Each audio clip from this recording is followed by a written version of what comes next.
Yeah, yeah, yeah. Yes. Good morning. My name is Lexi Odds. I am the Raptor Freak, and it is Tuesday morning, November the 2nd. And yesterday, 75 years ago, yesterday, the New York Knicks came to Toronto and played the Toronto Huskies in the Maple Leaf Gardens, and they beat us 68-66. Well, you guys want to know something crazy, MK? Good morning. Let's go. Um, when Svi made that three in the third quarter and we took the lead for good for the rest of the game, you know what the score was at that point? 68-66. That was the same score of the original NBA game, first ever game, but New York was 68 and we were 66. But when it was 68-66 last night, it was Toronto. And then we didn't let go. We won all the way through. That was a statement, G. Oh, yeah. And you know what? This is going to happen where we're not going to get any kind of real respect, even though we won it. They're going to treat this like it was a fluke win. That, oh, New York's won so much. They were going to lose some games, some here, and Toronto just happened to be lucky or something like that. But no, if the people who really understand basketball are watching that game last night, they're realizing the truth about the Raptors and their defense. And that everybody who comes to see us or we go to see them, they get shut down for a period of the game. And it's just consistently like that. And boy, oh boy, man, my preview was dead on. They got in there in the paint and they messed them up. They messed them up down low. I told you Mitchell Robinson isn't enough down there. I told you. And Taj Gibson came in and he didn't do nothing. That's why I forgot about Taj, because Taj is, he didn't do nothing. Sue, what a game. I was peaking in that comeback. The third quarter was amazing. Oh my gosh, yes it was. The poise, the next man up mentality of our team last night, the guts of Nick Nurse to play one lineup the whole third quarter just because it was rolling, the guts to put Kemp in as the starter in the second half and let him roll on it. Oh my gosh, these were all ingredients that led up to the win last night. The gutsiness of the coaching of Nick Nurse was fantastic last night. He coached a beautiful game last night. And then the down low subtlety of Kem Birch and what he was doing out there. This is what I'm talking about, y'all. This is why I've been saying since the beginning of the year. Kem Birch is our starting center. He should be our starting center. And it looks like it's all worked out naturally this way at this point. That Precious, Precious is really talented. He's going to be a great player. He may be a better player than Kem Birch over his career. But right now, Kem Birch is more stable and more of a true center. Because Precious that allows too much funny stuff to happen down low on defense. And then on offense, he is just wild. So wild right now. Like, we really got to get him a little more reined in. I keep saying that. But I think it's naturally going to happen now. Like, it's going to be interesting to see on Wednesday if Birch is going to be starting at 5. Because I could honestly see that just because of his performance last night. Like, he really proved some stuff last night. So let's see what's going on with you guys this morning. I love it. I'm glad to see all you guys here with me right away.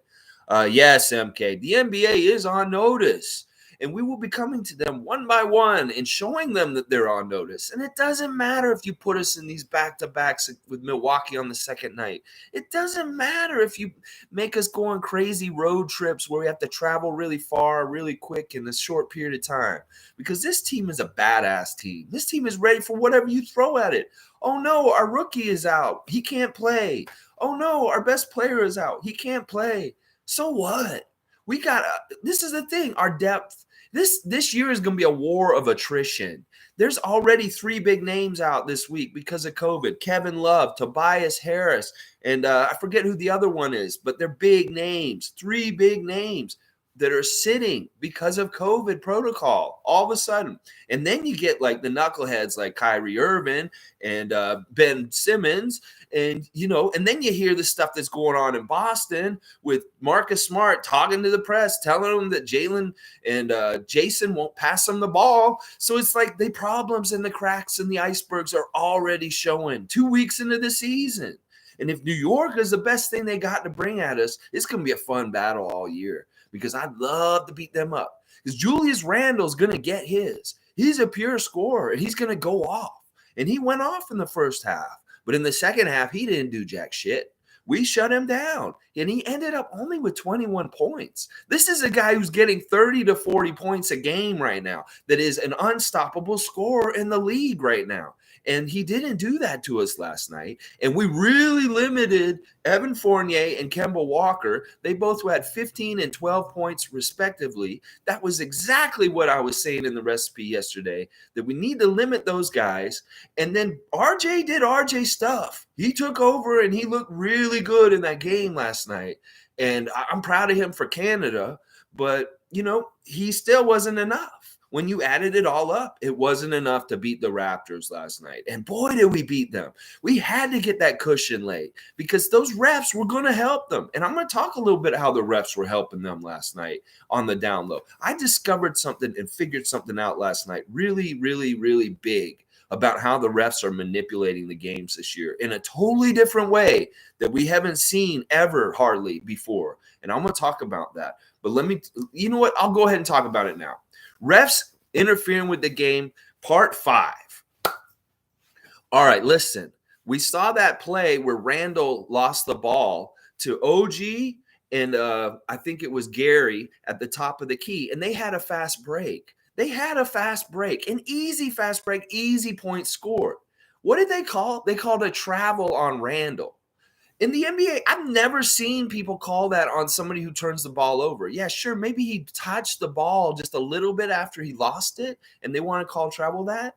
But usually that's a no call, and you just let the team run. But what's happening is when the Raptors are getting into transition possibilities, fast break possibilities, we're getting stuff like that. We're getting Derrick Rose making the European foul to stop the full court, the fast break. So that teams, this is the thing. The reason why is because teams want to have their defenses set. They don't want any easy baskets for teams on the fast break this year. And so that's why Derrick Rose did that foul at one point when the break was developing, is because they don't want first of all, they don't want, if it's at home, a crowd getting into the game from a dunk, and they don't want easy points or a spirit lifter for the other team. So if you notice, we're getting really stifled on our fast break opportunities by things like what I just said with the fouls on the other team fouling to stop the break, or the referees are fucking up our fast break also by calling those weird plays where it's not a clear path foul. It's traveling on Randle. This is really, really nefarious because what happens is this is a whole thing that the NBA teams are thinking about right now is whether their defense is getting attacked while it's set or not. And what the referees are doing is basically they're giving the other team that's going on to defense the ability to set their defense by calling a whistle. And they're doing it in all kinds of different ways in different places. We're getting advantages on the court, whether it's fast break, 3-on-1, 2-on-1, 3-on-2, fast break opportunities. We're messing them up, first of all, because we're getting bad passing and we're not really tight on our fast breaks yet with our new players mix. But besides that, we're not getting as many opportunities for that because of the way that they're stifling the fast break with their whistle. It's very interesting. And then the other thing, part of what's happening with the physicality of the no calls this year is it's making free throws a premium. So if you get fouled on a three-point shot and you get 3 free throws, that's huge this year because they're not calling any free throws this year. So any free throws of any type are a big deal. And in some ways, on one end, for people like Luka, they're a bailout to get them points. And on the other end, with us, if we're trying to score and we get fouled, we don't get to the line. We don't get those opportunities. So that's something we got to watch too. But I love the fact that no matter all the ways, whether it was the storyline written by the NBA that they wanted the Knicks to win this game last night, whether they had the referees helping in little subtle ways throughout the game, whether it was New York has such a great badass three-point shooting team that shot really, really well in the first half, we still overcame it all. That it didn't matter. We got enough of a cushion where the referees couldn't actively really try and screw us over at the end, and we won. We won. We beat all of that. We didn't just beat the Knicks. We beat what the NBA wanted to happen last night. And that's something right there. And without our best player and our top lottery rookie. That is impressive, guys. That is really, really, really impressive. This is the thing. Last night is a championship team. We have a championship team, guys. Svi Mihalik is not a regular rotation player. This is a championship rotation player, guys. A guy that can be inserted in the starting lineup like that at the last minute and do what he did. He produced like a starter. He did all of it. He had 15 points. He hit 50% of his threes. He had dunks. He played like that inbounds pass when he came down the lane and jammed it. Svi is a badass, guys, and I love him on this team. Like, he is so good right now. All right, let me see what you guys are saying. I just wanted to get that referee stuff out of the way. So we should really watch when they're blowing the whistle and letting the other team set up their defense. Because that's a whole big thing, is having the other team have their set defense to make it harder for people to score.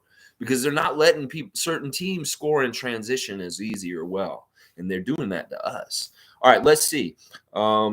Gary Trent is now number 1 in steals and around second in deflections. Yeah, he had 4 more steals last night, and he was already like in the top 5, I think. So, yeah, that makes sense. If you get 4 steals, most guys only average just under 2. So you're really getting double what you should. BTOB, Melody. Let's go! Yes, welcome. I'm glad you're here, Melody. Got more comments and questions. As I'll be here for about an hour right now. We'll talk about this game, reacting with all you guys, the Love Fest, just enjoying this really big statement. 75 years in the making. Yeah, we got payback. We don't forget. This is for the Huskies, baby. This is for those Huskies, that 6'8" center that if you were taller than him, you could get into the Maple Leaf Gardens for free. It's so silly, that stuff they were doing last night. Okay, Kenny. Knicks did. Oh, wait, MK first. Nick had a great game. You're right. Yeah, his rotations were superb. He had a right feel for when to have guys in and out of there. That third quarter stuff was really gutsy of him. He could have really shot himself in the foot by playing that best unit that whole time, but he got bailed out by Malachi and Justin coming in at the fourth and playing very well. And I love that he put that kind of pressure on those two guys late to do that. And Justin did great, man. This is really kind of Justin's first NBA game. He got in for a couple minutes in another game and did a little bit, but this was really kind of his big first game. And he got like 5 rebounds in 7 minutes on the download, guys. He was like rebounding like crazy out there. We didn't even he didn't realize it, but he was getting a lot of rebounds while he was out there. Kenny, Knicks did their best, but their best wasn't even close to being enough. We choked them.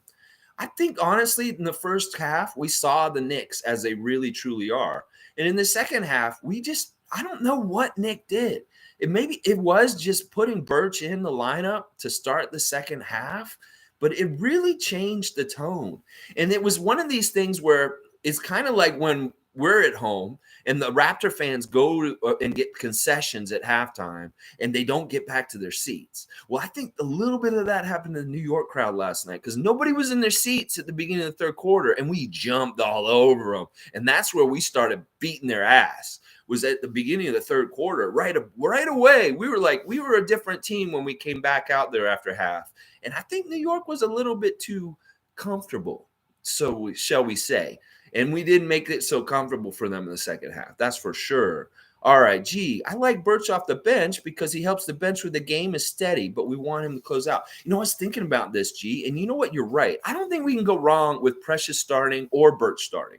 If Precious still starts, it helps his confidence. But one of the things I like about Precious starting is that he can be super aggressive and maybe get some fouls early or set a tone early for the Raptors before Birch comes in. I was thinking about it on the flip way because I think, Birch will stabilize, more veteran presence. But in some ways, when you start Precious, you set a tone of aggression and physicality for our team that is good too. So I don't think we can go wrong with either one of them. And I like the way Nick is using them in duality against each other, like really, really playing Ken when he should. And, giving Precious his tries and stuff like that. But he looked really bad last night. I'm not going to lie, MK.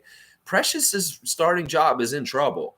You know, you can't go 1 for 9 with bunnies like that. I mean, I know Nick after the game in the press conference was talking. He doesn't want to mess with his confidence, and he really believes in Precious. That he's just had a couple of bad games, but the switch could be coming. It could be Birch on Wednesday against the Wizards. I want to say Bullets. Jeez, I'm old. Okay, G. Randall was pushing players with both hands with no calls. Hey, it didn't matter, man. They can be dirty. The rest can be dirty. The NBA can be dirty. That's how badass Masai Ujiri and this Toronto Raptors team is that this league can stack their whole thing against us. They can paint us as the bad guys. We can go in there, dun, dun, dun, dun, dun, dun, dun, dun, dun, and come in there and Empire strikes back on them. You know what I'm saying? I don't know who the Empire and the Rebels are. Are we the Rebels? Maybe they're the Empire. So we won for Luke Skywalker and Princess Leia is Toronto because we're the rebels against the empire of the NBA. So maybe it's that way because, you know, New York is kind of the evil empire in baseball and stuff with the Yankees and stuff. So why wouldn't the Knicks be the evil empire? So we're the rebels. We're the good guys. They're the bad guys. It's just in the NBA media they try and make us the bad guys.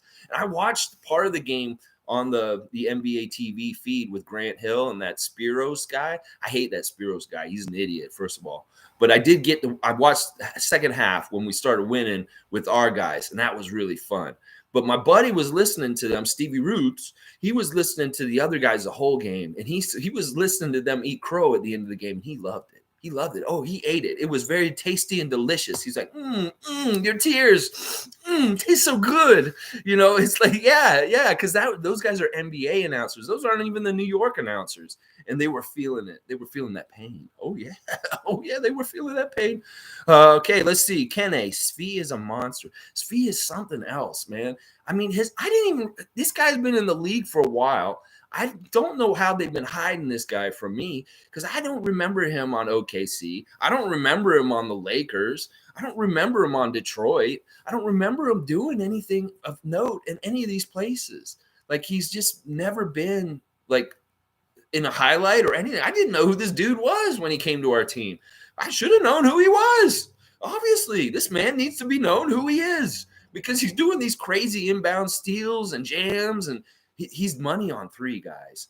And I love this whole thing that's going on with him and Gary Trent because this is the thing. We had a nasty lineup out there when we have Trent, Fred, and Svi out there because and OG too, because there's 3 points raining from those guys. If you leave any of those guys open, they're going to nail it. And Svi has that little sidestep like Gary does, the three-point shot. I love that when they do that, when the defender goes flying by them and they just step to the side and shoot it in that way. Oh, my gosh.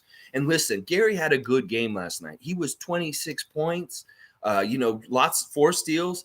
But listen, he still didn't shoot that well, guys. Gary can shoot even better.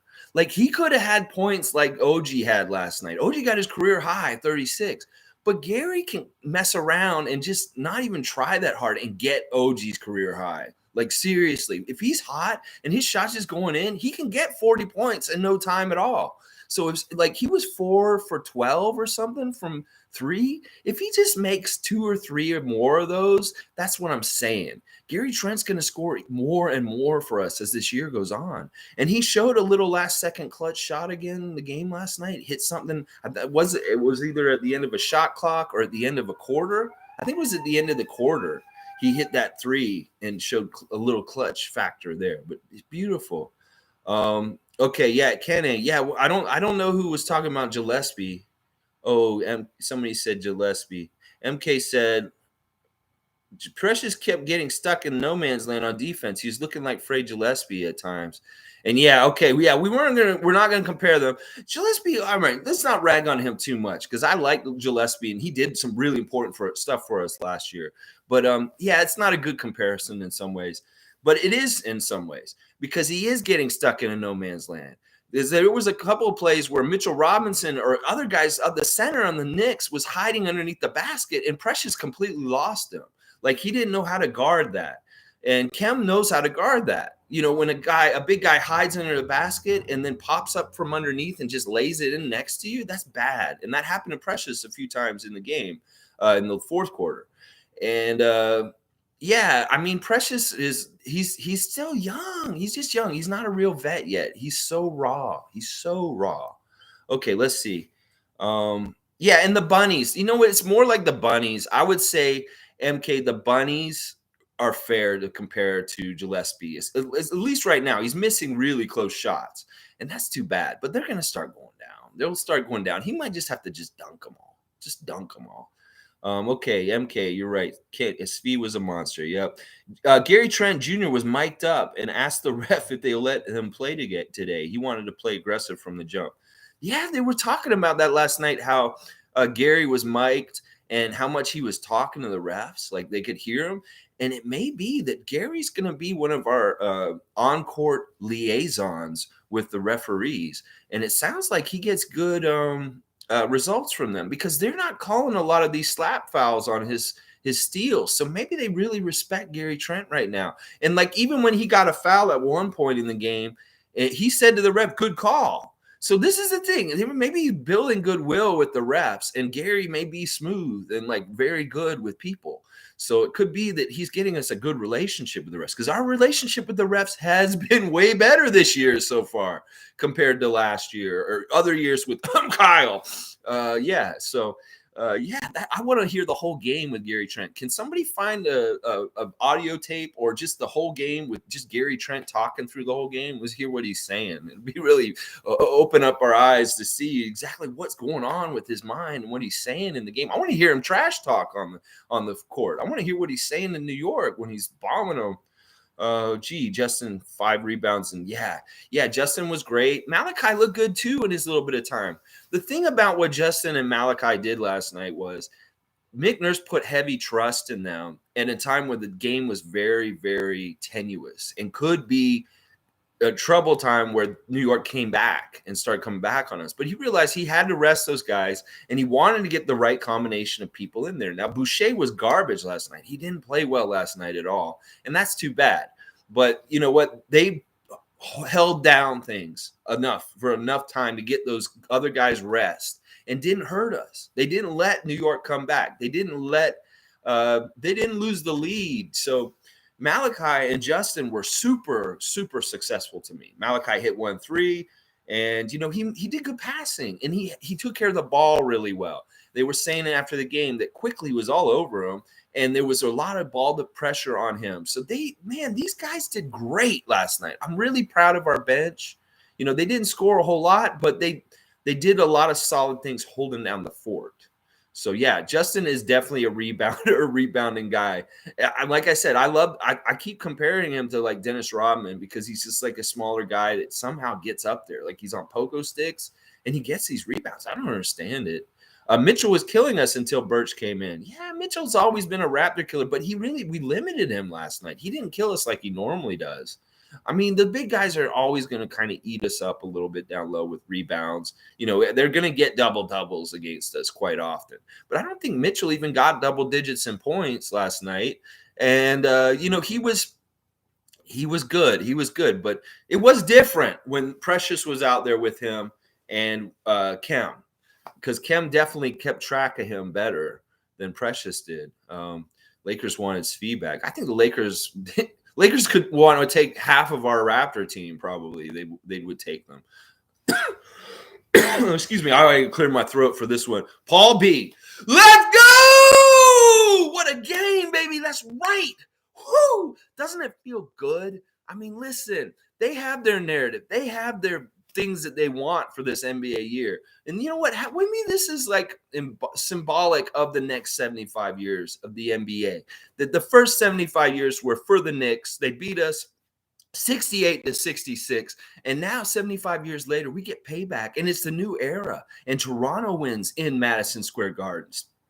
That in that old ass building, the newer team, the newer franchise comes in there and sets the tone for the future with the future of basketball. Positionless, long length defense that is stifling, that you can't do nothing against New York, even with your high octane offense. I don't know if y'all saw yesterday, but in my stream yesterday, I got some attention from the other side. And there were New York Knicks people watching my preview yesterday. And one of the guys made a comment in the comments after. It's like, oh, you called our offense our little offense. And I'm like, yeah, yeah, I did. Let's see how we do against your little offense. And he said, oh, our little offense. And I love that. I love that he came here and watched me and he wanted to scout his team because he loves the Knicks like I love the Raptors. And I think that's cool. And he was very gracious. Like if you go back to yesterday's stream, and you see the comment, he said, you guys have a really good team. This is going to be a good game last night. It's like, that's the way fans should be. I love interacting with fans when we have a mutual respect of the different teams. And we just say, just the best man win. And that's what we did last night. And boy, did the best team win last night. That was nasty. That was a statement game. And not only that, it's on NBA TV. My father in Florida was able to watch that game because it was on national television in the United States. So everybody was able to see that game. And because of the historical importance of it, it is an important game in the history of the Raptors' history. Like we are going to be able to say in the 75th anniversary game against the New York Knicks in Madison Square Garden, we went into their arena and they were 5-1 and they were touted the new kings of the East, the best team in the NBA possibly. And we came in there without our best player and our rookie lottery pick, and we beat them. We can always say this. I mean, this is just another regular season game, but it isn't in a way because it was such a big deal to the NBA. It was 75 years to the date of that first ever NBA game. And that's why I'm saying this is an important historical game that we won last night. That's why I love it. All right, Paul, let's see what else you're saying. Gary had a great game. I didn't know his defense could be like this. I don't remember him playing this hard on D last season. Yeah, this is the thing. It's really an interesting byproduct of our system and our organization is we have such a high importance to defense. You don't get to play if you don't play defense. So if we get these players like Gary that are more offensive oriented and they discover that they have a defensive side of their game all of a sudden, they go up in value. Like this is the thing. Think about this right now. The contracts of OG Anunoby, Gary Trent Jr., and Kem Birch are all very, very, very good deals. Like we've got them on deals. Like we went somewhere and we got them on half price or something like that for what we're getting for them. Like OG is underpaid. So is Gary. They're all underpaid, those three guys right now, because we got them at good contracts on the promise of what they could be. And they're fulfilling their promise and then some. And then some. We're getting little extras with them. You know what I'm saying? Because OG's not getting paid like a number one guy on a team, and he's playing like a number one guy on a team. And that's the thing. We may have like 3 number one guys on our team. Pascal, OG, and Scotty. All 3 of them could be number one guys on teams and be the main scorer for most of the franchises in the NBA. I really believe that. So let's keep them together as long as we can. But when the money gets too big, we'll make the tough decisions. But keep these guys together as long as you can because they develop together. They get these bonds together. We get that nucleus together like Fred, Norman, and Kyle had. Ooh, you get that nucleus between Pascal, OG, and Scotty. Nasty, nasty, nasty. All right, Graham, good morning, buddy. Glad to see you this morning. Love to see all the emotion GTJ is playing with. Yeah, he's playing with heart, emotion, passion. His hands are just nasty. Like, he's so good right now. He's so good. Like, I want to go find all these people who were talking trash about Gary Trent this summer and go write to them. How do you feel now? Because I don't understand. I didn't understand why people didn't think Gary was going to be any good or they're worried about him. The one thing I said about them in the preview is Gary Trent needs to earn his contract. And he's done that. He's really done that. I was like, we paid him up front, but I want to make sure he earns this money because we paid him before he's actually earned it for us. But he's earning it. He's earning it. And he's great. He is great. If he's politicking with the refs, he can steal like he's doing now, and he's going to hit clutch big threes, and he's going to help our offense in bad times. This team is just nasty, guys. I'm saying that war of attrition is on. COVID is striking down key players on other Eastern teams. And, other Eastern teams are having problems with their chemistry and different issues. And meanwhile, we can lose huge guys on our team, and we still dominate and devastate good teams like New York. We're scary. We're scary. We don't even have Siakam yet. Oh, my gosh. Okay, Paul. Malachi looks so good. He was going anywhere he wanted on the court and dishing out perfect passes for open threes. Yeah, that's the thing. I should have talked about that. He had a couple of passes that were really nice in rhythm to the shooter to make the three really easy. So, I think that he had, I forget who he passed it to, but he had at least one of those rhythm passes in three where the guy just nailed it because he set him up just right. I want to see Malachi get more and more time.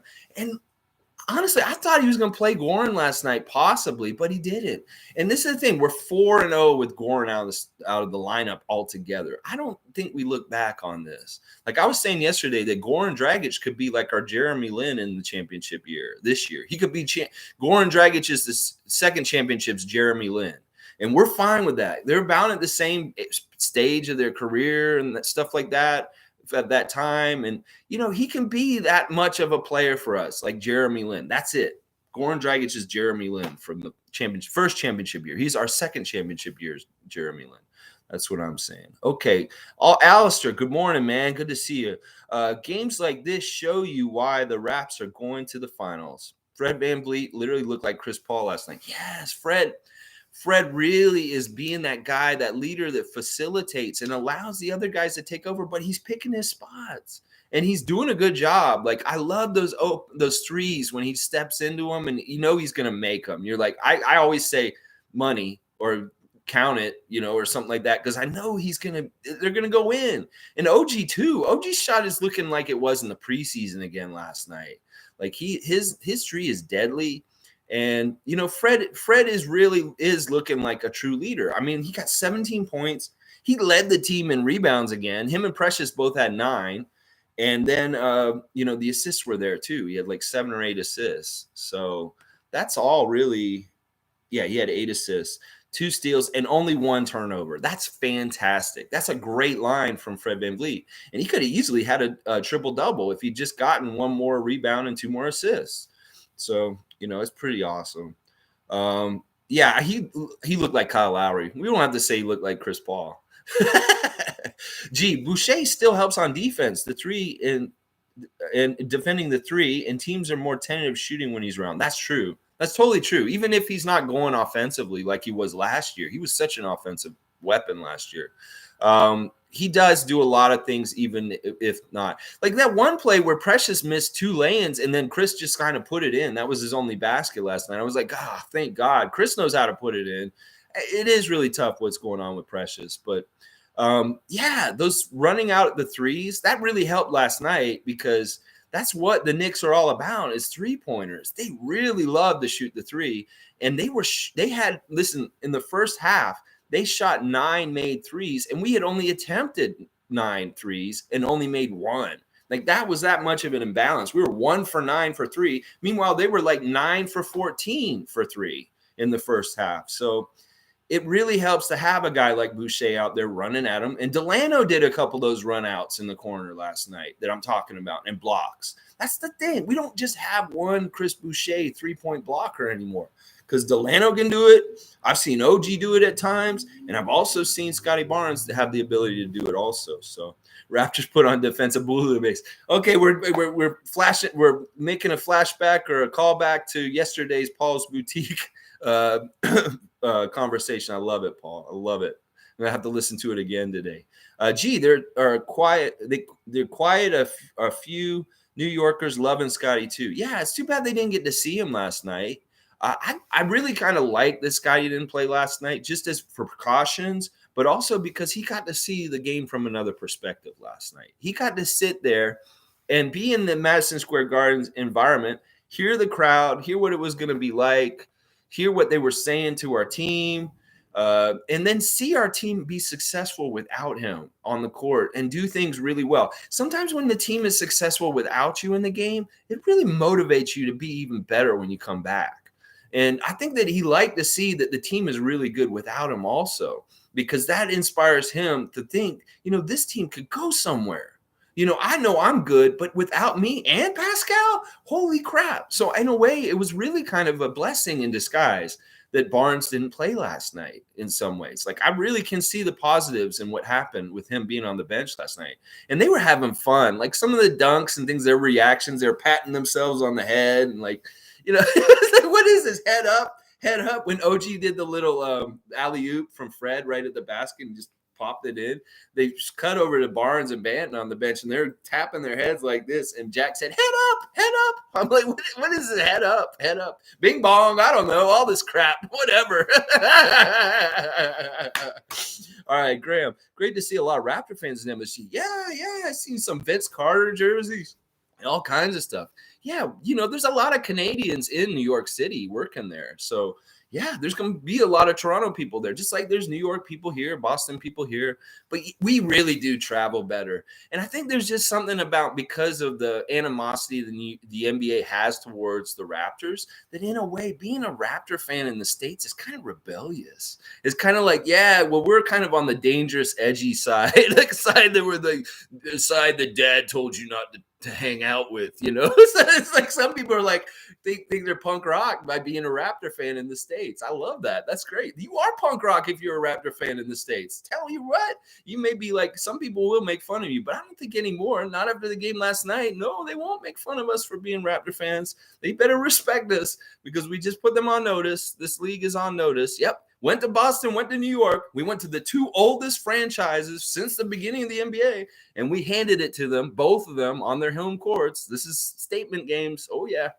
Let's see. Paul B, I bought a buy one, get one half off Gary's jersey from last season, statement and purple one. I got to cut the tags off the statement one. Today might be the day. Oh, you weren't sure if you wanted to keep it. That's how you see you're not totally committed to the jersey if you don't cut the tags off of it. So you're cutting the tags off of it, so you feel fully committed to Gary Trent Jr. now. That's good. That's good. That's positive. I love that, Paul. I love that you're doing that. And doesn't that City Edition look really slick? I've heard a lot of people are into this with the Raptor having the newer jersey on it, but it's old school with all the different stuff and the colors. And yeah, that would be a nice jersey to have. Banton. That's the one I'm thinking maybe this year that I might get, is that City new edition City one that they have out, just came out this week. Let's see. Fourth quarter, Freddie comes through. Yeah, Fred just plugs his holes in where the offense is in trouble or just gets us a basket. That's really what him, OG, and Gary are doing right now. They're carrying us along and getting us baskets when they need to. But in some ways, they're not forcing things. They're letting the game just come to them and picking their spots. And, that was a nice starting lineup. I like that they didn't try and put another small guard in with Fred. Like, if they tried to put Malachi or Goran in with him, I would have been pissed off. But because it was Svi, it worked really well. And Svi actually could play like a starter. He didn't look like a bench guy who got to start. He looked like a starter. So it was really good like decisions by Nick Nurse, like what he did. It was really, really good. Okay, Paul. OG and Gary had nice threes from Flynn Plus. Okay, yeah, I knew Gary had one of them because they have some synergy from last year. Like Flynn and Trent know each other from the COVID year last year for sure. MK47, we're not playing Dragic, which makes us the fourth youngest team. We're still winning. Yeah, because it's deceiving. We may be the fourth youngest team, but we have vets. And they know what they're doing. And in some ways, our vets are better than 30-year-old vets because they've actually won. There's tons of guys that are 30-year-olds who've never won anything, but they may not really know how to lead to winning. And Fred and OG and Pascal know how to lead towards winning. So that's a difference right there. So maybe we have young vets. This actually bodes really well for Dynasty for us guys. Like, seriously, if we can get guys who buy into our dynasty idea of Toronto and they sign good contracts like San Antonio was able to do with their team for years, with really balancing things and still keeping big pieces like Duncan and Ginobili and Parker, if we could do that kind of thing with our guys and keep our older guys with the younger guys over a long period of time, this synergy and nastiness dynasty for sure. All right, let's see what else is going on. OG shut down Randall and still got a career high. They were talking about this last night, and this is something that I've been saying too, is we don't want OG to sacrifice his defense to be offensive. We want him to keep everything he does on the defensive end and just build his offense on top of that still. And that's tiring. That's hard. It's hard to be a two-way player like that. And, it's a lot of, this is why James Harden isn't necessarily a great defensive player, because he's putting all his energy into the offense. And so OG being able to do both like that and kind of funnel his energy both ends of the court is really impressive. Is super impressive. And on the down low is something that people should be talking about more this year, because only greats do that kind of stuff, are able to play really top level at both ends. Only greats are able to do that. And OG's doing that right now. It's really, really amazing. Bing bong. All right. Everyone remembers Bing Bong dies, right? I don't know. I think we just take it. Isn't that the kind of thing where if you go into somebody's house and you beat them, you take whatever they prize? Maybe we're Bing Bong now, baby. Bing Bong. It's like the fraternity brothers going in and stealing the other university's goat mascot or something. I don't know. Okay.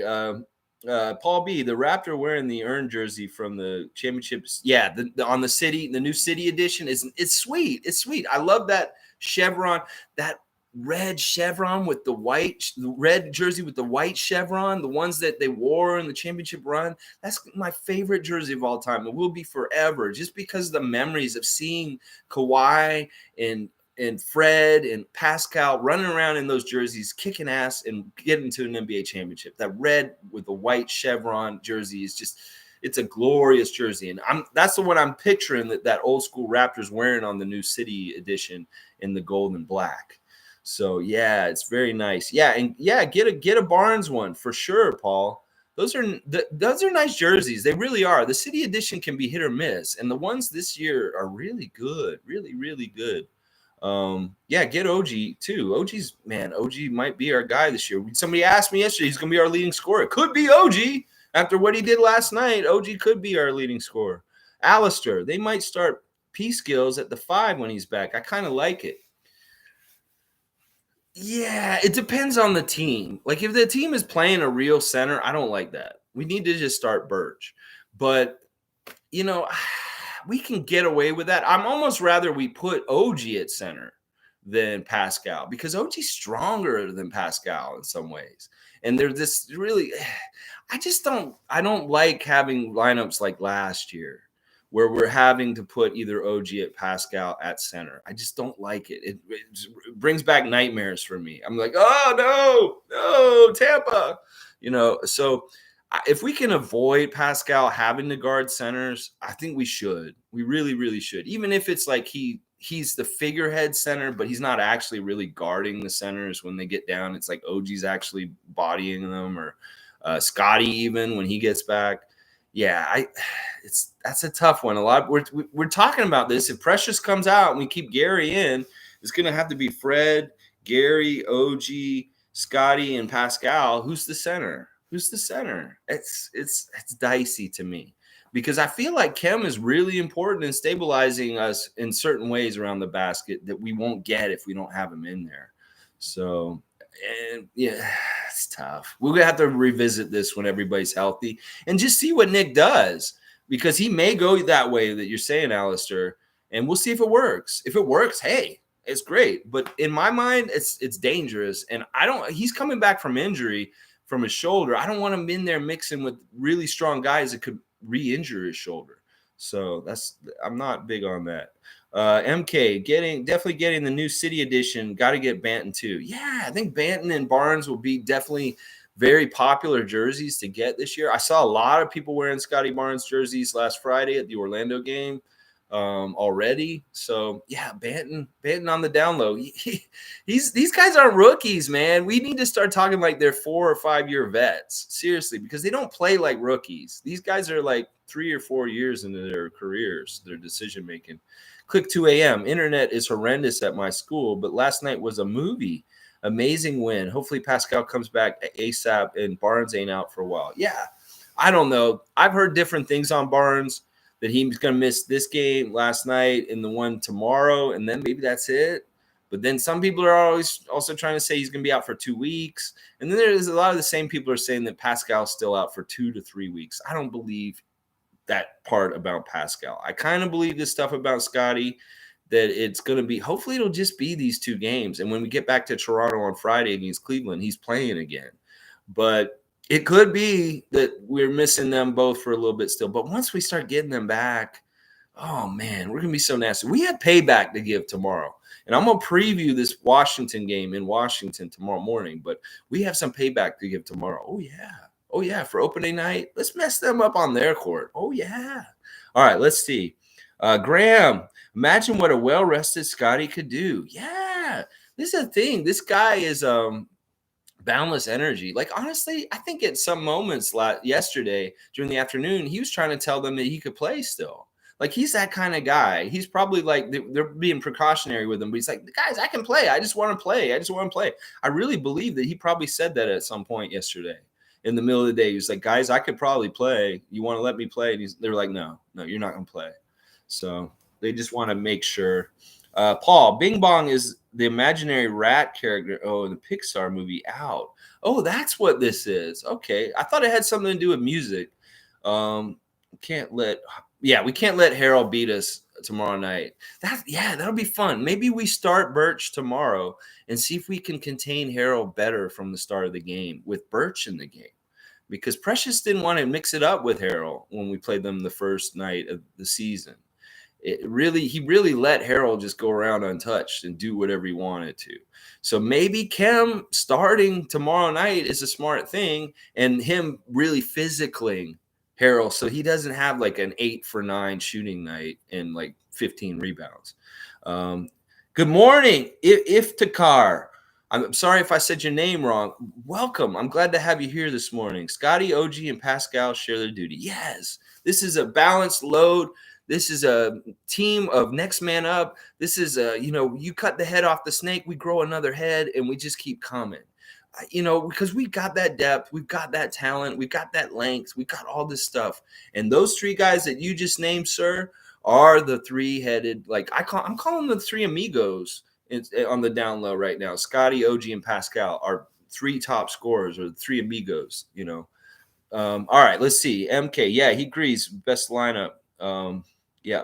Paul B, I saw somewhere someone said the MSG broadcast said Siakam was warming up on the court for an hour before the game. Yeah, he was. I heard them say that too.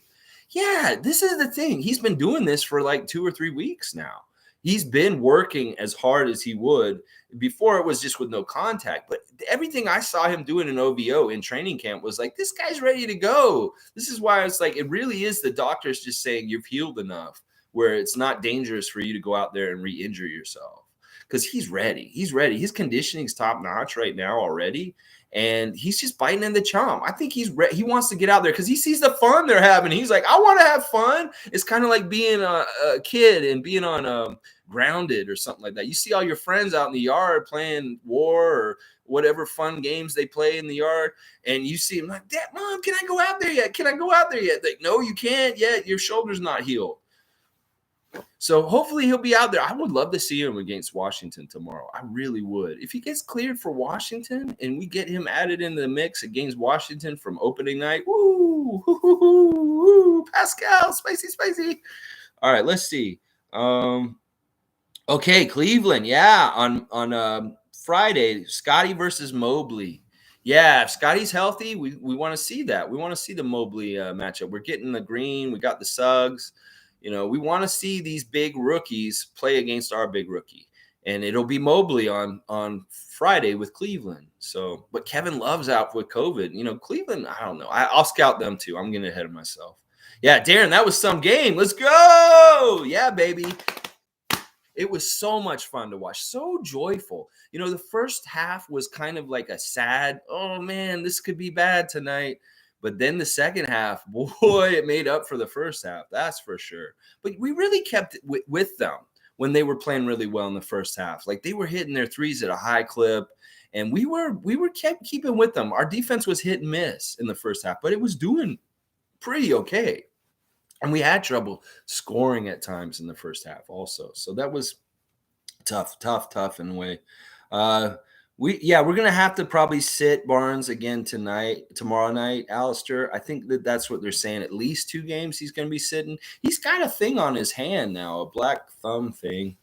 Achua will sit some. Yeah, I think you're right, Darren. I think that they've seen with the switch at halftime last night that Kem just brings a real steadying kind of thing. And that whole third quarter was really a statement third quarter.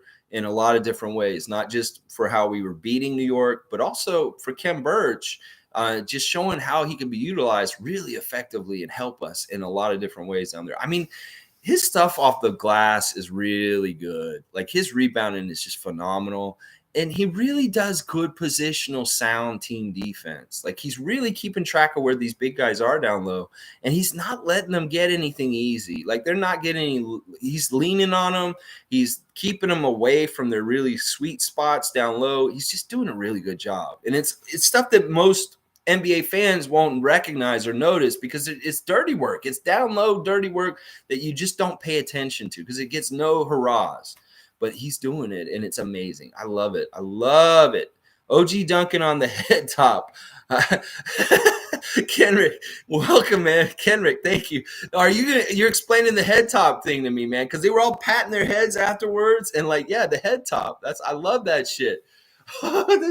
These guys come up the best stuff, man. I love this youth stuff. I'm an old man. I'm 46. I'm not cool. I keep keeping hip by watching these youngsters do cool things. Oh, it's hilarious. The head top. Okay, Paul B. I joked and saw our team potentially going 82-0. We'd be on that pace. We never played Corinth. I don't know if it's as simple as that, but hey, these games that we lost earlier in the season were necessary. And they're necessary for teaching these rookies that you don't want to lose. And they're necessary for us to get through growing pains and see where the problems are. But this is great because we're skipping some steps that young teams usually have to go through. And some of the big, huge, hard steps are winning close games or winning on the road. And we're showing that we can still do that. Because I'm really worried with Lowry leaving and guys like Serge and Mark over the last couple of years that we lose that veteran kind of mentality and ability to win close games at the end of the game in the fourth quarter, hold off teams at home when they're trying to come back against us, like New York last night. This is huge. These last 4 wins have been huge. We beat Indiana at our place and at their place. We beat Orlando by 1 point in a very close game, and we just went to New York and beat them in Madison Square Garden, and they have been rolling. Like the Knicks are breaking offensive records for their franchise, and they're just rolling as an NBA team. And we messed that all up last night. I love that. But yeah, 82-0. Come on, man. We're not like those Bulls were 70-something, but come on. I'd love to see us get 50 wins this year. Oh, yeah.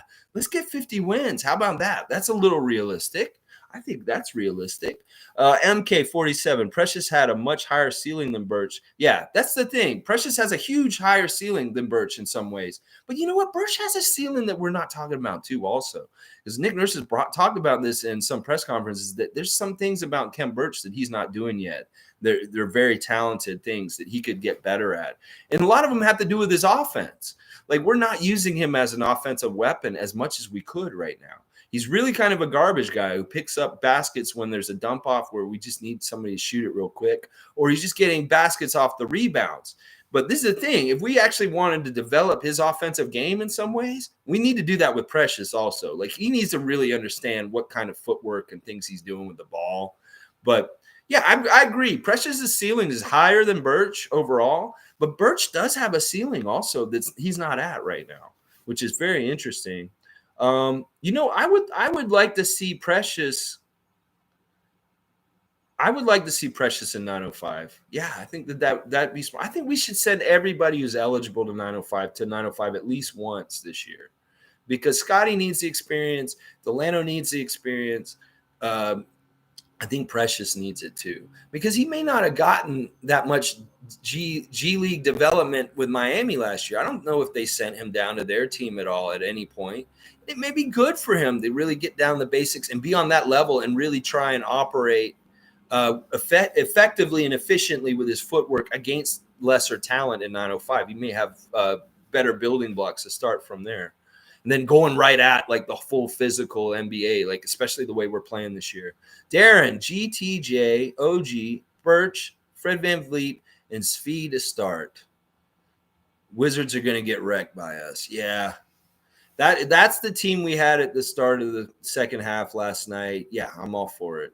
Because, like I said a little bit earlier, that team has 4 really good 3-point shooters on it. It's also got, a good pivot down low. And, there's defensive nastiness on this with Gary, Svi, and Fred, the way they're stealing the ball. And I'm not even talking about OG stealing the ball. There's like 4 really good defender stealers in that lineup, Darren, that they'll take the ball from them every time down. Yeah, you had to watch the replay. You were busy during the game. That's, man, what a fun game. What a fun game. Yeah, we ripped their hearts out in the third. We really did. And the fans were so much fun to watch. Like, this is the thing.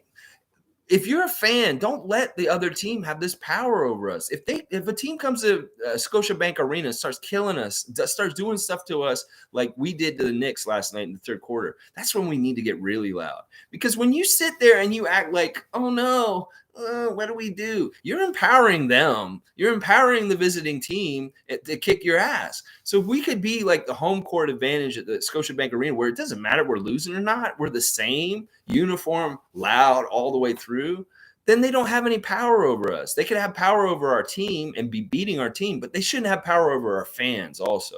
That's why I want us to be defiant fans this year and not go with the flow of the game. If the game's going bad for us, don't get quiet. That's when you get louder. That's when you get defiant, because the other team is trying to shut us up on purpose. This is true. That is a goal. That's what we tried to do last night, and we were successful. But, we can choose as fans, if we recognize this in our heads when it's going on in real games, we can be loud no matter what. And just, I know collectively people may be like, oh, but be a trendsetter.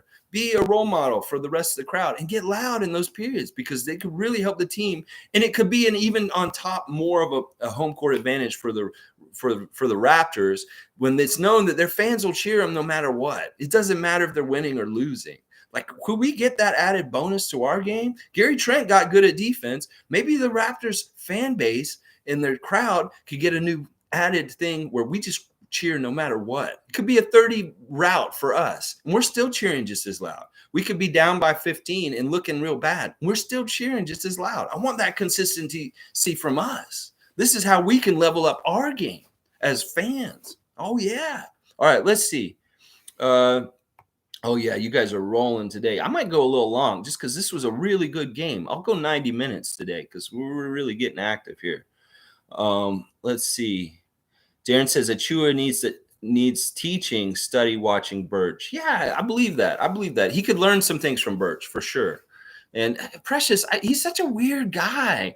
Like, it's definitely not taking him. Like, Scotty's taken to the game in the NBA a little bit more easier than Precious, even at this point in his second year of his career. So it's very interesting. Okay, let's see. Paul B. It looked like we fought over every single screen Knicks tried to set. I never noticed that type of D before, and it seemed to work. Yeah, they really do try and screen, and they're really good at getting their guys open. But I think part of it was really not only fighting through screens, but just our length at guards. Like, the fact if we have OG playing at the 2 guard, that's a really big deal, because he's guarding guards on the other end. He doesn't have to guard big guys. And that's why I don't like having Pascal and OG play 4 or 5, is because they're quick enough guys that they could be guarding 2s or 3s. And that's what we want, because when we do that, that length shows up on their 3-point shooting, and they can't shoot over us. Like, they had a really hard time shooting over us. And even when they got kind of clean shots, we were still coming at them and irritating their shot, like running at them. So, and it worked. It worked really well. It was really good. MK, Steady Freddy has really been living up to his name lately. I agree with that. Freddie's doing just what we need him to do. The beginning of the season, he was trying to force his game and just be the man. But he's realizing that his role in this team is this, like, the rebounds are really impressive by Freddie, but it's really getting his team in a rhythm and getting their offense going. Like, it's important for him to do that as a point guard. Him and Malachi and Delano and Scotty, they all need to realize this team has an offensive rhythm, and we need to be, like, sensitive to what's happening with it and feed to it in a positive, good way, so that our offense is more smoother and flows better, because we can get problems with being stagnant in offense.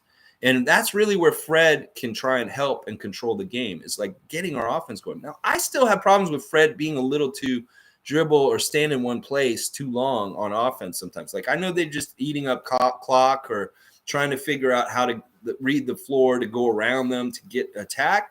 But sometimes he stands there for like 5 seconds and I'm like, dude, come on, don't just stand there. Because it really, to me, and this is getting back to the thing I'm talking about with the refs, helping defenses get set, is the problem is with setting and standing too much is you're really letting the defense get set and comfortable.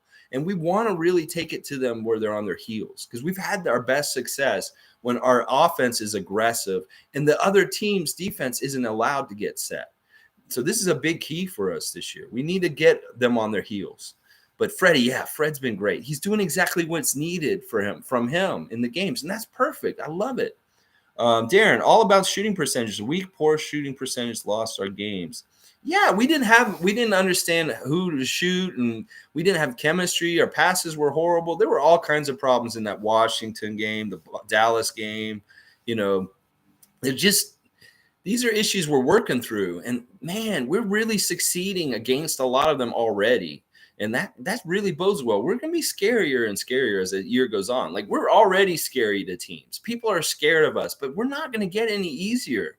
We're only going to get harder because our offense is going to get way better and our defense is going to get better and better also. Our defense is really good already, but it could get better. That's the insane thing. Like, think about a championship level defense with this team and personnel where they have to go all out perfect, like kind of championship defense we were playing with Serge and Mark.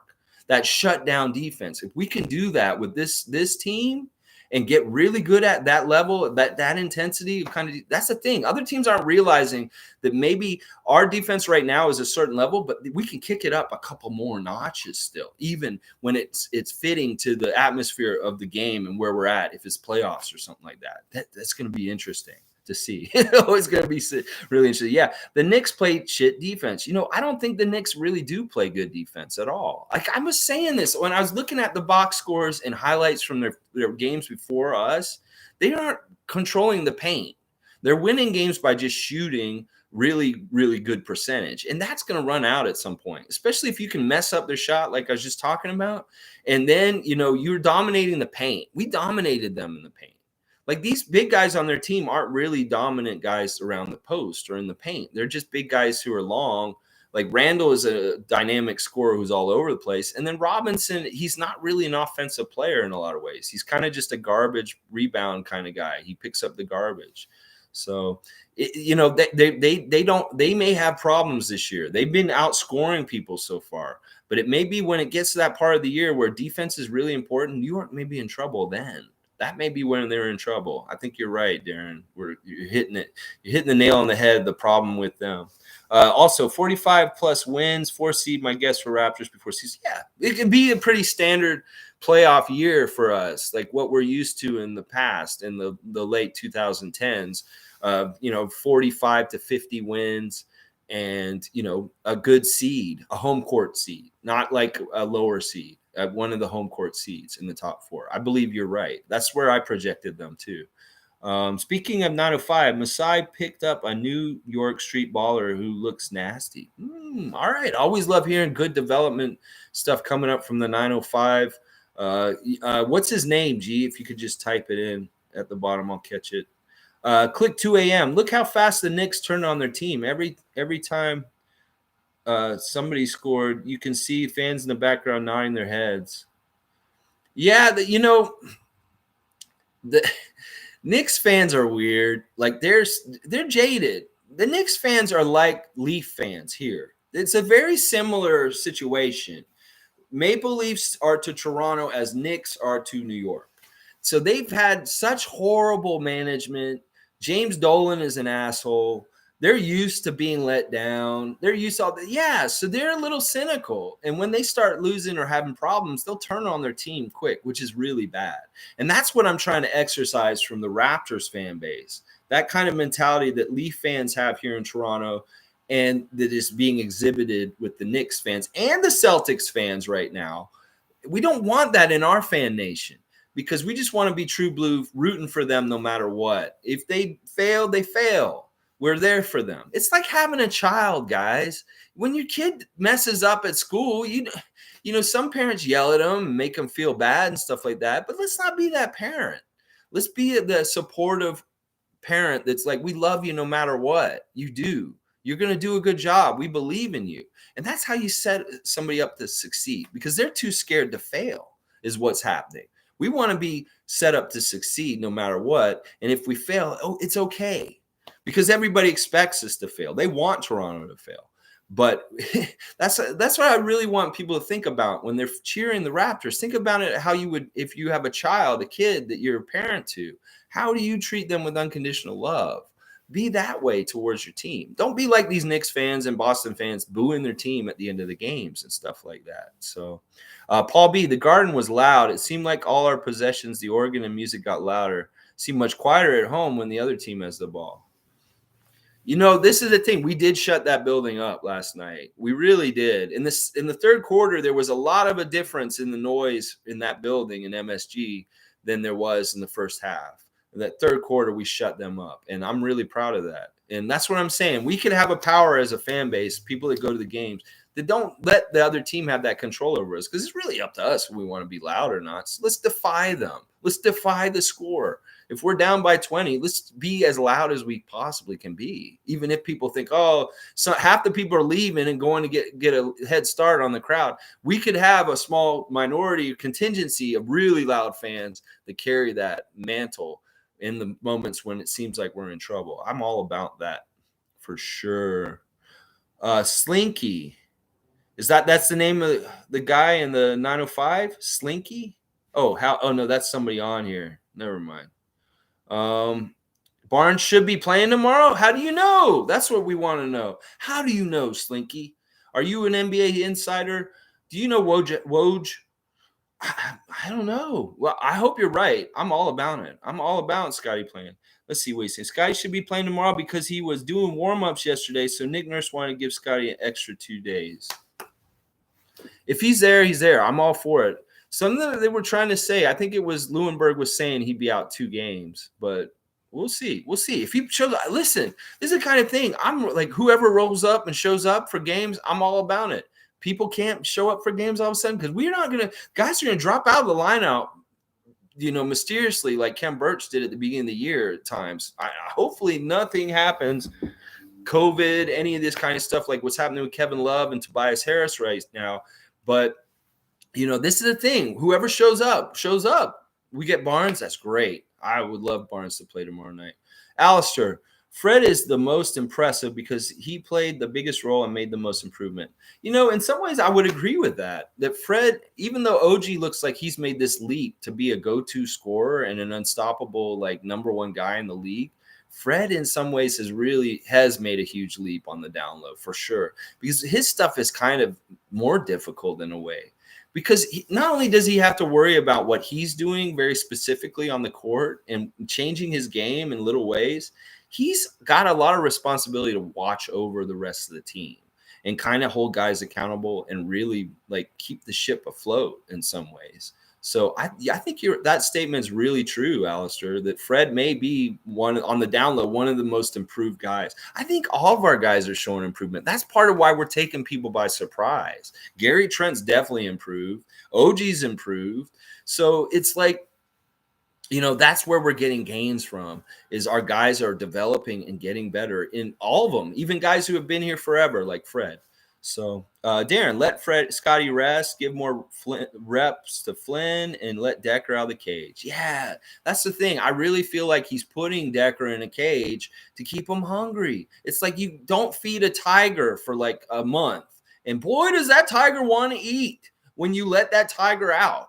And Malachi Flynn wanted to eat last night because he had been a hungry tiger for a couple weeks now. And he made the best of it. He's really trying, and he played solid minutes. And that's the thing. That's the building blocks. You don't have a chance. You're not playing. You get your chance. You shine. You do well. All of a sudden, you're in the rotation again. So I want to see Sam Decker get out of his cage for sure. I believe that. And, yeah, I think it's smart to maybe give Scotty one more game of rest. Just at least one more. We'll see. Knicks aren't going to be nearly as good defensively as last year. Kyle exposed Kemba in the bubble. Yeah, Kemba is a player that can be scored on, is a guy that you can take advantage of.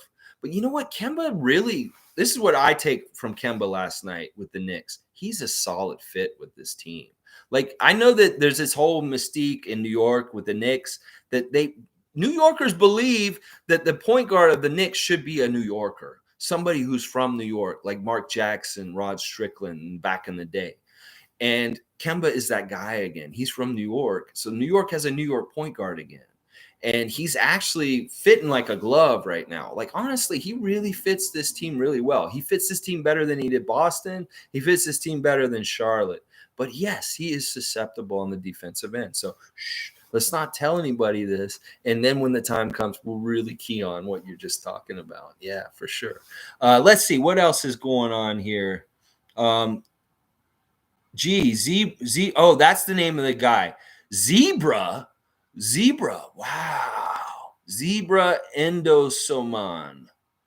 I said that horribly, I know. Played for Harvard, went undrafted, plays a lot of New York street ball. He's brilliant. He's a point guard? Or, oh, man. All right, I'll go check this guy out, and we'll see if he comes up. Xena. Okay, Xena, not Zebra. Zebra, that'd be crazy. Yeah, Linsanity. All right, Sue, it's good to have some of the guys out sometimes so that other guys get a shot. Like last night when we saw Flynn and Champagne hit the floor for a bit. We need to develop the whole team. I agree. This is true.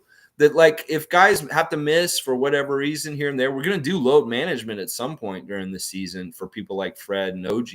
So there's going to be spots where these guys are going to be able to get their time. And I like what you said there, Sue, because it is true.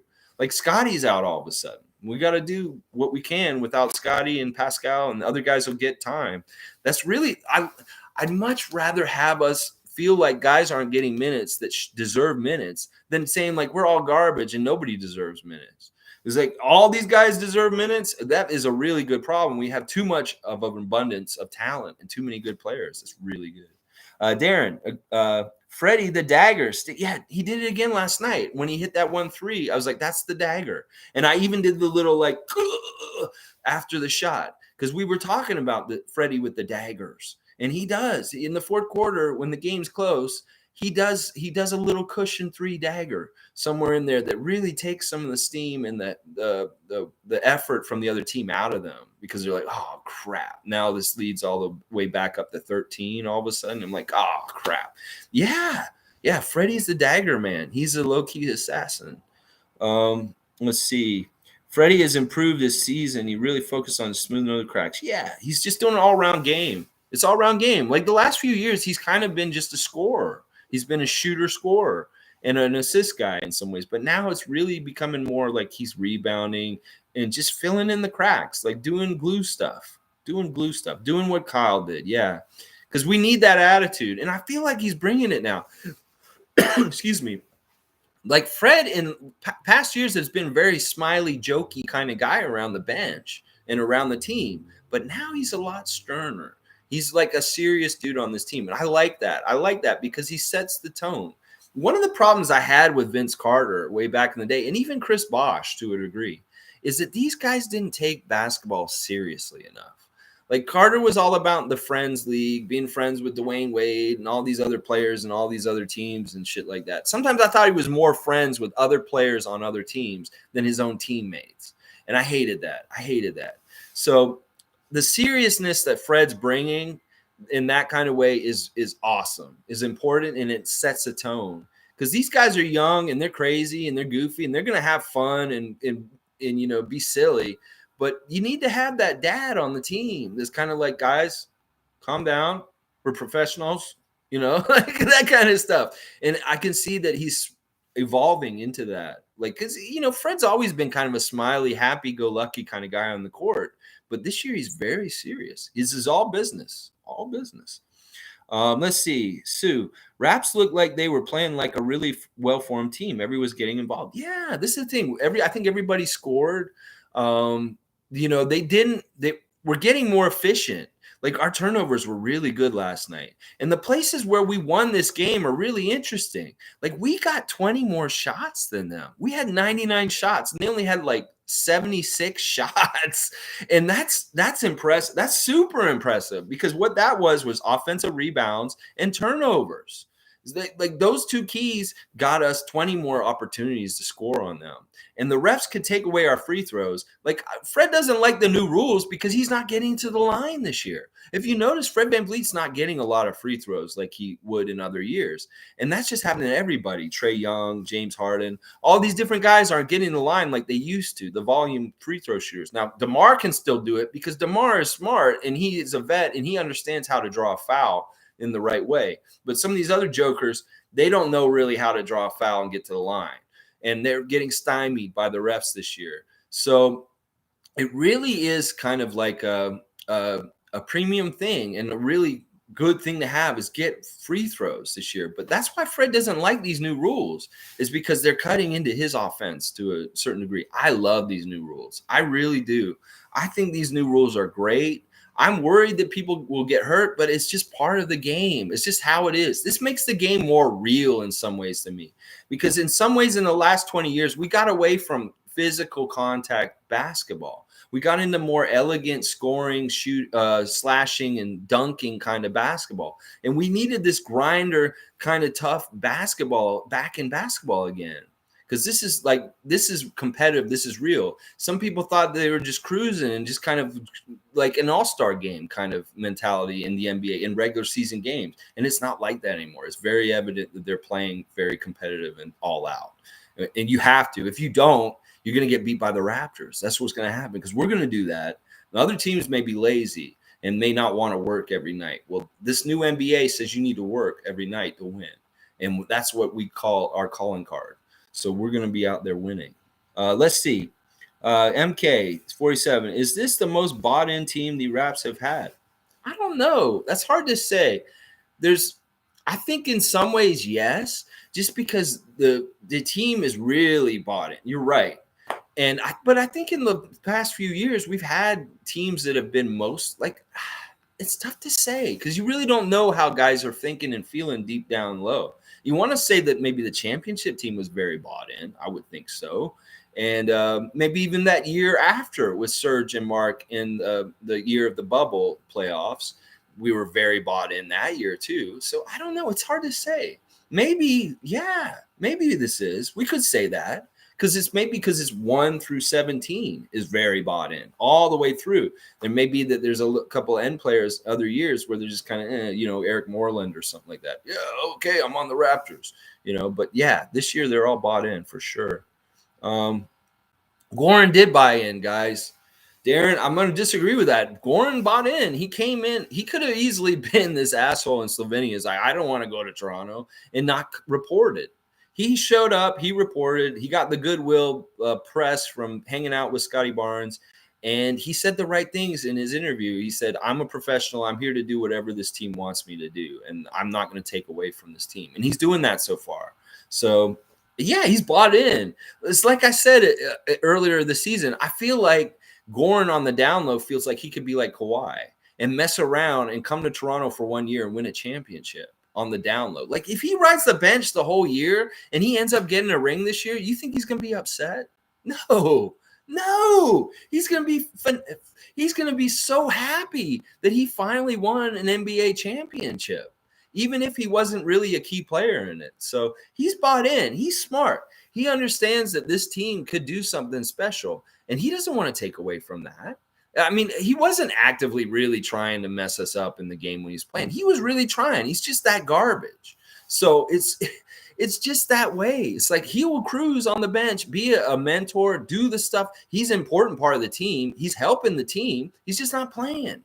And if he can get a ring and just be here for 1 year and then go play with Luka next year on a bargain contract that Mark Cuban gives him, he'll be happy. There's nothing wrong with that. I think that the U.S. press they assume that Goran in the pecking order of the Raptors should be near the top because of their U.S. bias and the way that they treat Miami, and they thought about him for years. He just naturally should be either in our starting lineup or the first guy off the bench, like somebody said to me yesterday. That's bullshit. No, he shouldn't be the first guy off the bench. He shouldn't be starting. He isn't on the level of talent with the rest of the team. No. just because you think that because of the NBA media saying this and that, and people thinking that because of his years in Miami, it doesn't mean it's true. He's got a totally different role on our team, and it's as a mentor and a half like player coach, not even really being a player in some ways. He's kind of a coach at this point. Alistair, the new rules gives us a competitive advantage. Yeah, I think the NBA fucked up. And they didn't realize that they, maybe it's just Masai was really smart and he realized what's coming with this league, with the hand checking and the things that were happening with Harden kicking out and things like that. He's like, well, what if it changes where the rules really benefit the defense all of a sudden? Let's start building a defensive team. And they're just on that wave, like on a surfboard, and they're riding that wave ahead of everybody. The other teams are on their surfboard paddling up to get the next wave. We're already on the wave going in. So, yeah, it does really benefit us. And that's part of the reason why I really like it. I really like the new rules. Oh, yeah. Darren, OG used to be more goofy as well. Look at his interviews. He's just awkward. He's just always been kind of Kawhi awkward in different ways. But, yeah, he's very serious. He's Scotty, too. They take the interviews very seriously. Like, they're being pros. That's where they show off that they're pros. Now, if they're doing little fun interviews with, like, Kayla Gray or somebody like Savannah Hamilton, just kind of in like the off things, just like fun little pieces. Yeah, they show their personality. But when they're in the press conference room with the press and the microphone, they're very all business. And I love that about them. All of those guys are like that. Even Delano's a little fun, but he's very serious about it. And Gary also, they're all very serious about it. But OG's hilarious. Like when in his press conference last night, he was wearing his mask. And he kept leaning into the mic and talking. It would be really loud. And then he'd lean back and he'd start talking from back here. And you couldn't hear him. And then he leaned forward again. He's just hilarious to me. And like, he's so matter of fact. I love that he said that in the bubble when he made that shot. He said, I don't shoot to miss. Well, this is what the Raptors motto is this year. We don't play to lose, New York. And that's what's up. We came to New York and we don't play to lose. We come to your building and we just put an L on you. That's right. We put an L on you in the historic 75th anniversary game, the first ever game of the NBA. We came in and we put an L on you, even though the NBA didn't want an L on you. They really didn't want an L on them. They wanted an L on us. Trust me. Let's see. Even Scotty, Joker off the court. Yeah, they're focused. They're focused professionals. They don't want to be immature youngsters. Darren, it is better. Fred VanVleet not getting calls means less drives and stuff. So he has to pull up or drive past. No more flying flip layups. Hate that shit. Yeah, that's what I was saying about him forcing his shot in the land of giants. It's not necessarily the best high percentage shot, seriously, even though it's a lay-in, because it's going to get blocked half the time, or it may just roll out of the cylinder. So I like what you're saying there, and I agree with it, that if he's more perimeter oriented and shooting more, and then instead of driving more because of the rules and because of the way the things are now, I'm all for it. And I don't think that Fred's that frustrated about not having as good offense going or getting the line as much. I think it's more that it's just that he's worried about guys getting hurt and the physicality being too much, and that they need to start calling more fouls.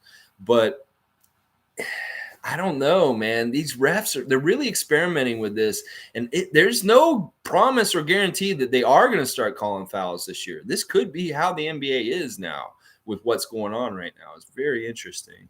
MK47, I wish Serge took a vet role and rode the bench. Serge Ibaka? You mean from back in the day? No, man. Serge was like really steady for us, MK.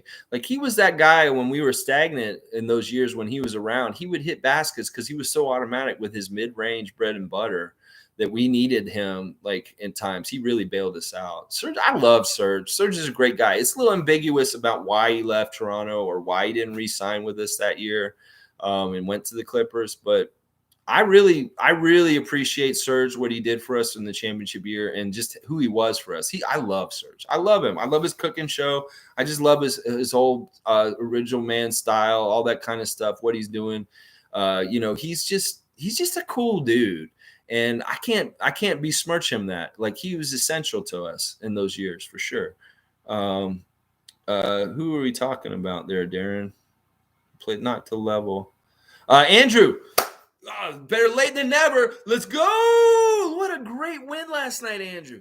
And I feel like, our enthusiasm, you getting me pumped every time you come on here when doing this is helping feed the energy in the universe to the Raptors to do it.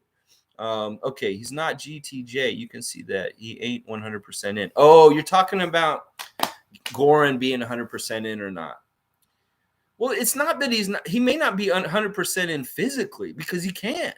He's 35 and his body's limited. He's not going to be able to do all these fantastic things that these super athletes are on our team can do. So he's kind of outclassed athletically at this point, and he just looks bad from that. It may be that he is trying all out, and he's just that garbage. His players, when they get in their late 30s, they have a fall off. They kind of, and it may be that Goran was already kind of falling off in Miami. Miami saw that. They wanted to unload his salary, honestly, and get Kyle Lowry. And we wanted to get that salary off the books for next summer and get Precious. So it worked out in a way. But like I said, Goran never was an essential or a necessity to this deal or having him on the team. If he didn't even report this summer, I would have been like, okay, we don't give a shit. We're going to be fine without you. And he did. And we gave him a shot because he's a vet. We had to give him a shot partly just because of his accrued veteran time in the NBA. And he didn't earn it. So we can put him on the bench and justify it at this point.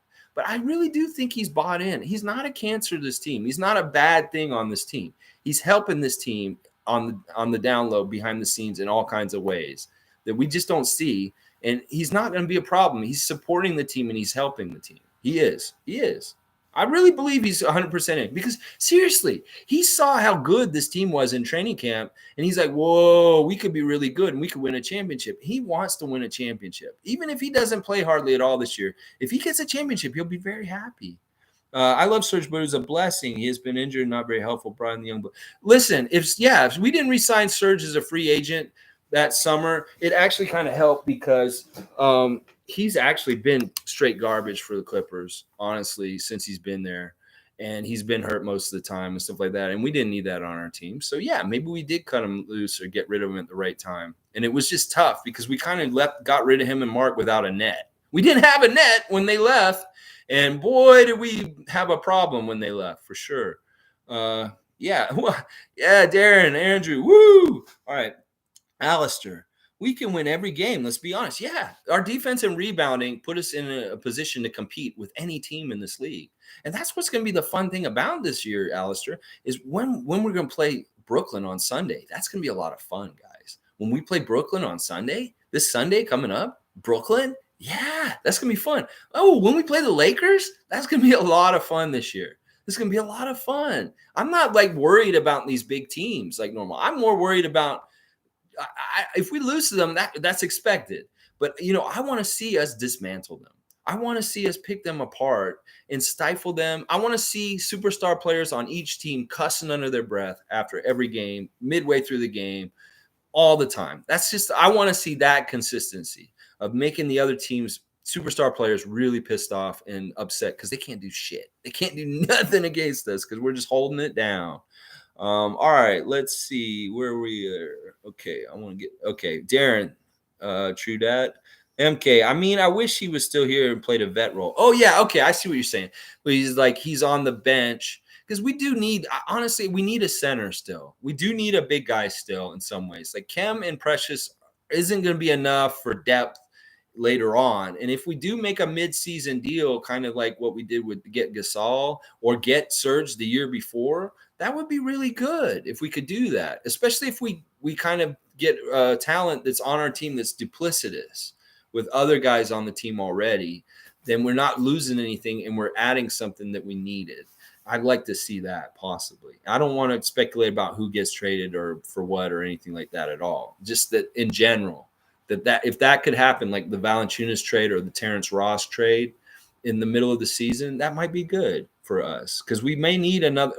Everybody's saying we need a real center, and we may need a real center to make a real championship run. And if by the certain period near the trading deadline, Masai and Bobby are thinking, well, this team could go for it. We're playing well enough. Let's go for it. They'll make the deal. They'll make the deal. If they think we have a serious chance to win a championship, they will.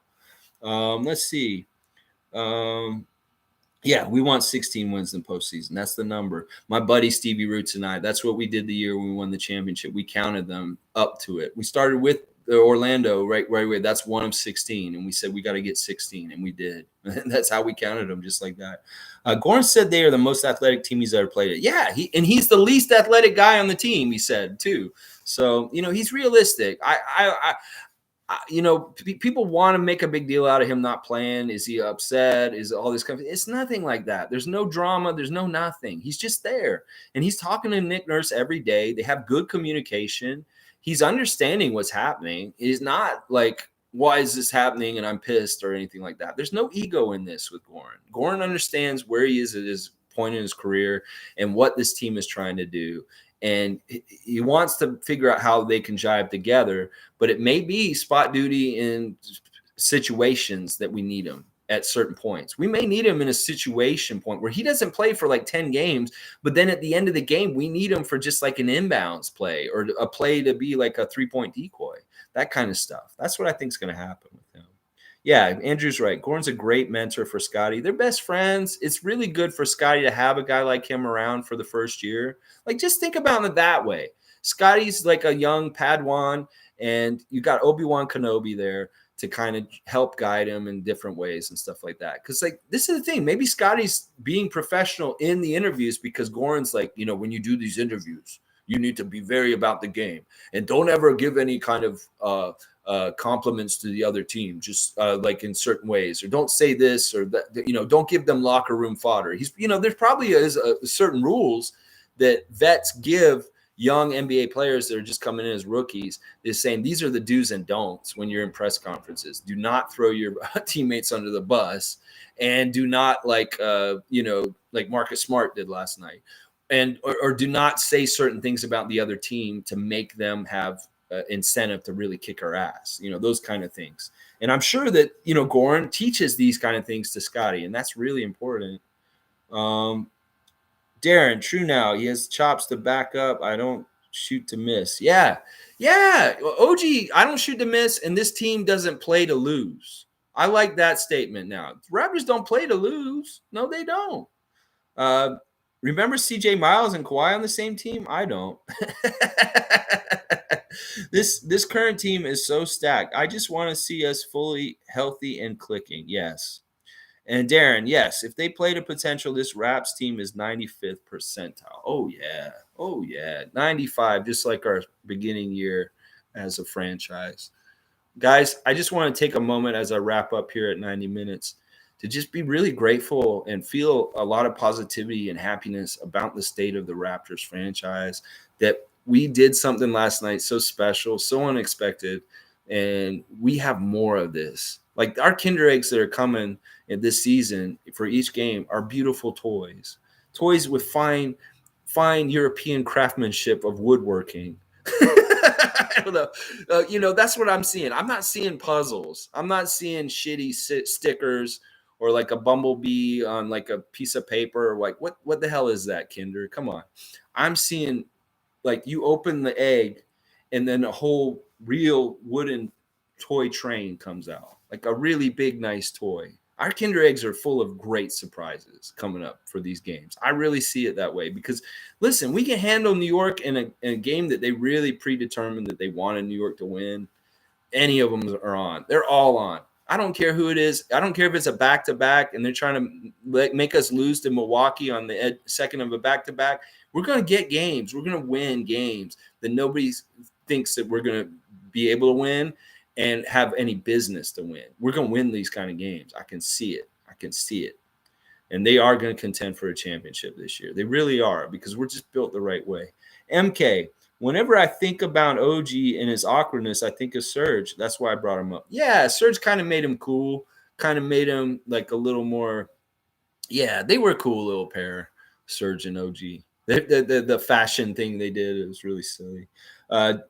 Yeah, how they used to pick on Serge. This is the thing. We do need a guy like Serge, because Serge was our enforcer. He was our physical guy. Like, if the shit hits the fan, you want a guy who could beat people up just in case. And Serge was that guy. And I hope we have somebody like that this year. We'll see. We'll see how it goes. Brian, good morning, man. Glad you made it. I'm about to go off the air, though. People complain that the Raps don't get enough attention, but I think the underdog image suits us. We work hard in the background and wait for our time. Yeah.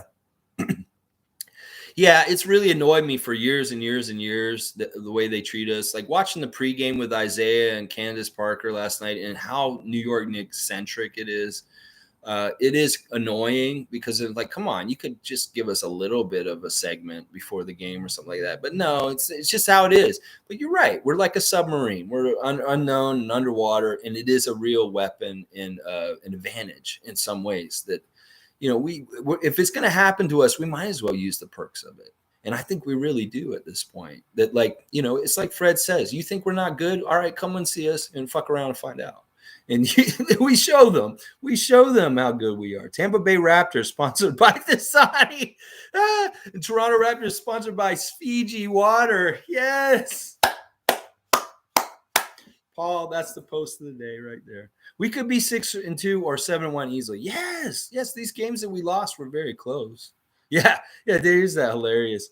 All right, this is the goal. In the next 15 years, 5 championships. We got 1. Let's get 4 more in the next 15 years. I'm all about a Toronto Raptors dynasty. Let's just see how it goes. We'll take it game by game. And, you know, the future is here. We are a badass team, and we're ready to mess teams up. So tomorrow I'll do a preview for the Washington game. I really appreciate you guys being here with me. Overtime, hour and a half. Oh, my gosh.